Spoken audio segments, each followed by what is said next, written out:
పంజాగుట్ట పిఎస్లో సిబ్బంది మొత్తం ట్రాన్స్ఫర్. ఒకే విడతలో ఇన్స్పెక్టర్ నుంచి హోంగార్డుల వరకు 85 మంది బదిలీ.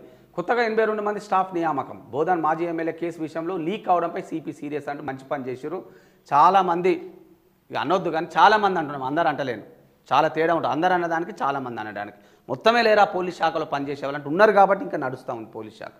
కానీ పోలీస్ శాఖకు మచ్చ తెచ్చే కార్యక్రమాలు చాలామంది సింహభాగం, అది ఎస్ఐ నుంచి మొదలు పెడితే మరి నిజంగా ఎస్పీల వరకు కూడా చాలామంది ప్రజలతో చెలగాట మాడుతూ ఉన్నారు. ప్రభుత్వ ఆస్తులను చెరబట్టే వాళ్ళకు సహకరిస్తూ ఉన్నారు. లంగ దొంగ పనులు చేసే వాళ్ళకు ఊతమిస్తూ ఉన్నారు.